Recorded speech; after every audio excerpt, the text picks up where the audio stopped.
সড়ক ও জনপথ অধিদপ্তরের গত অক্টোবরের হিসাব অনুযায়ী দেশের প্রায় ৩০টি সেতুর নির্মাণ ব্যয়ের বহুগুণ ইতোমধ্যে উঠে গেছে। কোনো কোনো সেতু থেকে আয় হয়েছে শতগুণের বেশি, অথচ এসব সেতুতে টোল আদায় বন্ধ হয়নি। চলাচলকারী যানবাহনগুলোকে টোল দিয়ে পারাপার হতে হচ্ছে। সব মিলিয়ে ৩০ সেতুর টোল লুটে পুটে খাচ্ছে ঠিকাদার। সঙ্গে আছে সওজের লোকজনও, অর্থাৎ মিলেমিশে চলছে এই টোল লুটপাট বাণিজ্য। Double million offer Walton fridge কিনে পেতে পারেন ২০ লক্ষ টাকা, রয়েছে কোটি কোটি টাকার নিশ্চিত উপহার।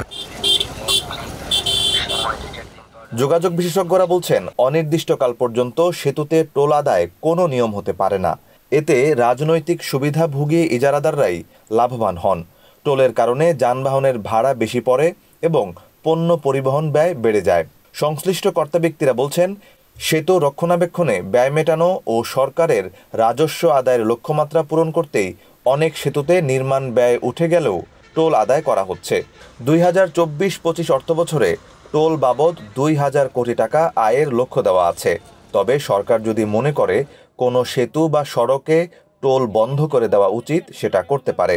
শুধু আমাদের দেশে না, ধরেন আমরা যদি দেশের বাইরেও যাই, আসলে টোলটা গভর্নমেন্টের একটা অন্যতম রেভিনিউ ইনকামের সোর্স হিসেবে এটা বিবেচনা করা হয়। ব্রিজের লাইফ শেষ হয়ে গেছে, হ্যাঁ ডেফিনেটলি, মানে গভর্নমেন্টের তো এটা যে যখন লাইফ শেষ হয়ে গেছে সেখানে যখন নতুন নির্মাণ হবে সেখানেও টোলটা বহাল থাকবে।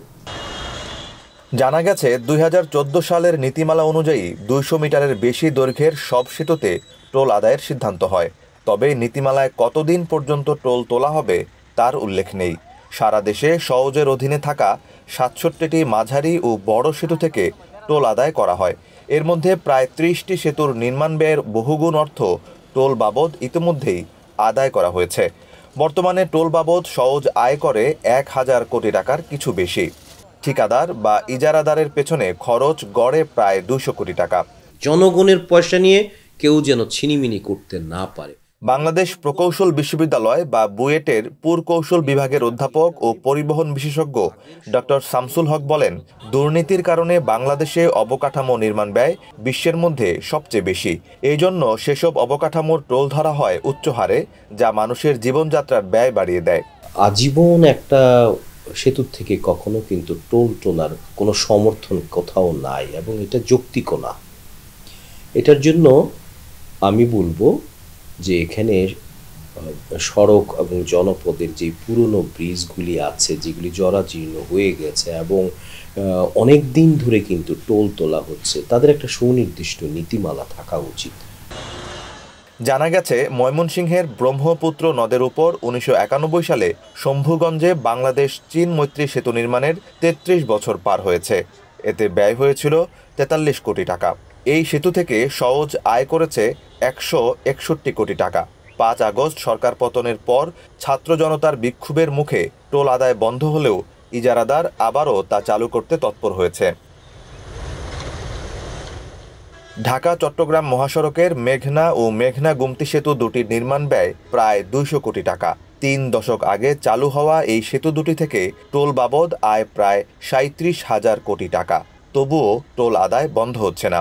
মেঘনা সেতু ও মেঘনা গুমতি সেতু থেকে ব্যয়ের ১২৩ গুণ, অর্থাৎ আয় হয়েছে ৩৬,৮২০ কোটি টাকা।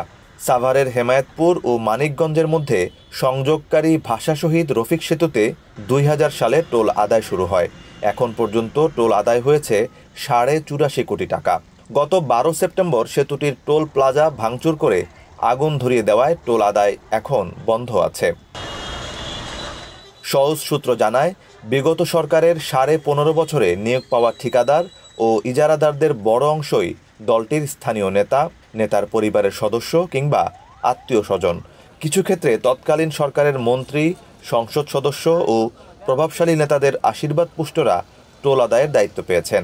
৫ আগস্ট আওয়ামী লীগ সরকারের পতনের পর অনেক ইজারাদার পালিয়ে গেলেও বর্তমানে প্রভাবশালী ইজারাদার ও সওজের অসাধু কর্মকর্তাদের যোগসাজশে চলছে টোল আদায়।